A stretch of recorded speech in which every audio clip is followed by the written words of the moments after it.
जय भोलेनाथ। नमस्कार, मैं साधना पांडे मार्गदर्शन पे आपका स्वागत करती हूँ।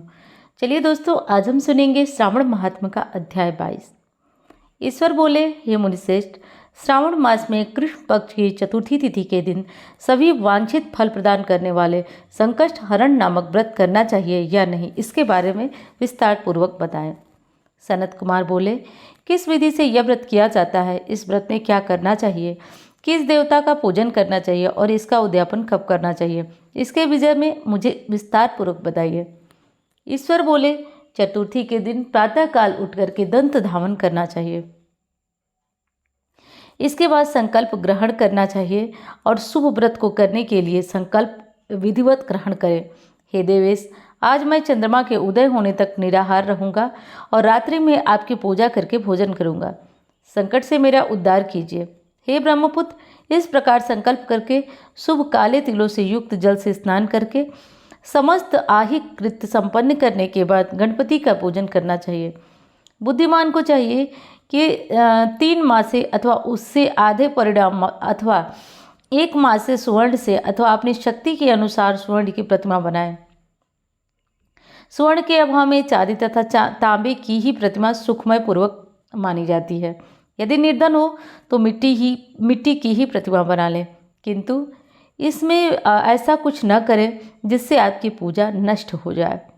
रम्य अष्टदल कमर पर जल से पूर्ण तथा वस्त्र युक्त कलश स्थापित करें और उसके ऊपर पूर्ण पात्र रखकर उसको वैदिक तथा तांत्रिक मंत्रों द्वारा 16 उपचारों से पूजा करें।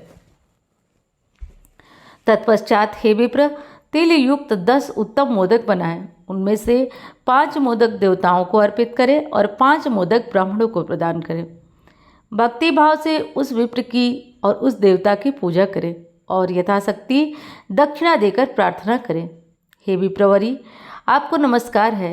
हे देव, मैं आपको फल तथा दक्षिणा से युक्त 5 मोदक प्रदान करता हूँ। द्विज श्रेष्ठ, मेरी विपत्ति दूर करने में एक करें और इस प्रकार इसे ग्रहण करें। हे विप्ररूप गणेश्वर, मेरे द्वारा जो न्यून या अधिक द्रव्यहीन दृष्ट किया गया हो वह सब पूर्णता को प्राप्त हो। इसके बाद स्वादिष्ट अन्न से ब्राह्मणों को प्रसन्नतापूर्वक भोजन कराएं। इसके बाद चंद्रमा को अर्घ्य प्रदान करें। उसका मंत्र प्रारंभ से सुनिए।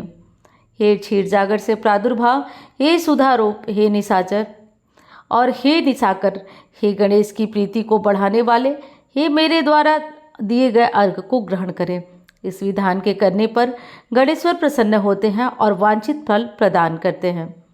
अतः इस व्रत को करना चाहिए और इसे अवश्य ही करना चाहिए। इस व्रत का अनुष्ठान करने से विद्यार्थी विद्या को प्राप्त करता है, धन चाहने वाले धन को प्राप्त करते हैं, पुत्र की अभिलाषा रखने वाला पुत्र प्राप्त करता है, मोक्ष चाहने वाला उत्तम गति प्राप्त करता है, कार्य की सिद्धि चाहने वाले का कार्य सिद्ध हो जाता है, रोगी रोग से मुक्त हो जाता है, विपत्तियों में पड़े हुए व्याकुल चित्त वाले, चिंता से ग्रस्त मन वाले, जिन्हें अपने सुजनों का वियोग हो गया, उन मनुष्यों का दुख दूर हो जाता है। यह व्रत मनुष्यों के सभी कष्टों का निवारण करने वाला है, सभी अभिष्ट फल प्रदान करने वाला है, पुत्र पौत्र आदि देने वाला है तथा सभी प्रकार की संपत्ति प्रदान करने वाला है। और बुद्धिमान व्यक्ति को चाहिए कि इंद्र आदि लोकपालों की सभी दिशाओं में पूजा करे। अब मैं मोदकों की दूसरी विधि बताता हूँ।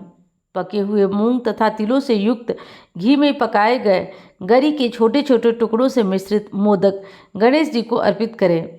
इसके बाद दुर्वांकुर लेकर इन पृथक पदों से गणेश जी की पूजा करें। उन विशेष नामों को सुनिए। हे गणपति, हे उमापुत्र, हे अधिनायक, हे एकदंत, हे इभव भक्त, हे मूषक वाहन, हे विनायक, हे ईशपुत्र, हे सर्वसिद्धि प्रदायक, हे विघ्नराज, हे संदूरो, हे संकट नाशक, हे लंबोदन, हे गणाध्यक्ष, हे गौरियावल्लभ, हे धूमकेतु, हे बालचंद्र, हे सिंदूर मर्दन, हे दयानिधि, हे विकट, हे शूर्पकर्ण, आपको नमस्कार है। इस प्रकार इन 21 नामों से गणेश जी की पूजा करें। इसके बाद भक्ति से नम्र होकर प्रसन्न बुद्धि से गणेश देवता को तथा ईश्वर से प्रार्थना करें। हे विघ्नराज, आपको नमस्कार है। हे उमापुत्र, हे अधनासन, जिस उद्देश्य से मैंने यथाशक्ति आपका पूजन किया हो उससे प्रसन्न होकर शीघ्र ही मेरे हृदय स्थित मनोरथों को पूर्ण करिए। हे प्रभु, मेरे समक्ष उपस्थित विविध प्रकार के समस्त विघ्नों का नाश कीजिए। मैं यहाँ आपको सभी कृपा दिलाने वाले पूजा उद्देश्यों को पूर्ण करता हूँ। मेरे शत्रुओं की बुद्धि का नाश कीजिए तथा मित्रों की उन्नति कीजिए। इसके बाद 800 आहुति देकर होम करें। इसके बाद व्रत की पूर्णता के लिए मोदकों का वायन प्रदान करें। इस समय कहें, गणेश जी की प्रसन्नता के लिए मैं 7 लड्डुओं तथा 7 मोदकों का वायन फल सहित ब्राह्मण को प्रदान करता हूँ। तदनंतर हे सत्तम पुण्यदायिनी कथा सुनकर इस मंत्र के द्वारा 5 बार चंद्रमा को अर्घ्य दे। ओम सोम सोमाय नमः। क्षीर सागर से उत्पन्न तथा अग्निगोत्र से उत्पन्न हे चंद्र रोहिणी सहित आप मेरे द्वारा अर्घ्य किया गया अर्घ्य को स्वीकार करें।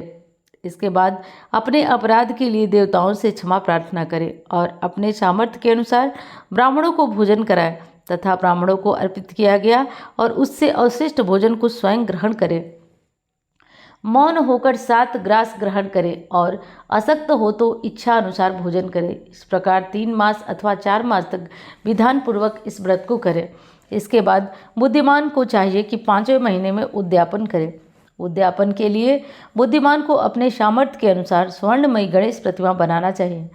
उसके बाद भक्ति संपन्न मनुष्य को पूर्वोक्त विधान से चंदन, सुगंधित द्रव्य तथा अनेक प्रकार के सुंदर पुष्पों से पूजा करना चाहिए और एकाग्रचित होकर नारिकेल फल से अर्घ्य प्रदान करना चाहिए। पायस से युक्त सूप में फल रखकर उसे लाल वस्त्र में लपेटकर वायन भक्त ब्राह्मण को प्रदान करें। साथ ही स्वर्ण की गणपति की प्रतिमा भी दक्षिणा सहित उन्हें दें। व्रत की पूर्णता के लिए 1 आढ़त तिल का दान करें। उसके बाद विघ्नेश प्रसन्न हो ऐसा कहकर देवता से क्षमा प्रार्थना करें। इस प्रकार उद्यापन करने से अश्वमेध यज्ञ का फल प्राप्त हो जाता है और मनवांछित सभी कार्य सिद्ध हो जाते हैं। हे सत्तम, पूर्व कल्प में स्कंद पुराण के चले जाने पर और कुमार स्कंद के चले जाने पर पार्वती ने आज्ञा से 4 महीने तक इस व्रत को किया था। तब 5वें महीने में पार्वती ने कार्तिकेय को प्राप्त किया था। समुद्र पान के समय अगस्त जी ने इस व्रत को किया था और 3 माह में विघ्नेश्वर की कृपा से उन्हें सिद्धि प्राप्त हो गई थी। विप्रेंद्र राजा नल के लिए दमयंती ने 6 महीने तक इस व्रत को किया था। तब नल को खोजती हुई दमयंती को वे मिले थे। जब चित्रलेखा अनिरुद्ध को बाणासुर के नगर में ले गए तब वह कहाँ गया और उसे कौन ले गया, यह सोचकर प्रद्युम्न व्याकुल हो गए। उस समय प्रद्युम्न को पुत्र शोक से पीड़ित देखकर रुक्मिणी ने प्रेम पूर्वक उनसे कहा, हे पुत्र, मैंने जो व्रत अपने घर में किया था अब मैं उसे बताती हूँ, इसे ध्यानपूर्वक सुनो। वो बहुत समय पहले राक्षस तुम्हें उठा ले गया था। तब तुम्हारे वियोगजन्य दुख के कारण मेरा हृदय विदीर्ण हो गया था। मैं सोचती थी कि मैं अपने पुत्र का अति सुंदर मुख कब देखूंगी। उस समय अन्य स्त्रियों के पुत्रों को देखकर मेरा हृदय विदीर्ण हो जाता था। कहीं अवस्था साम्य से यह मेरा ही पुत्र तो नहीं है। इसी चिंता में व्याकुल हुए अनेक वर्ष बीत गए। तब दैवलोक से लोमेश मुनि मेरे घर आए।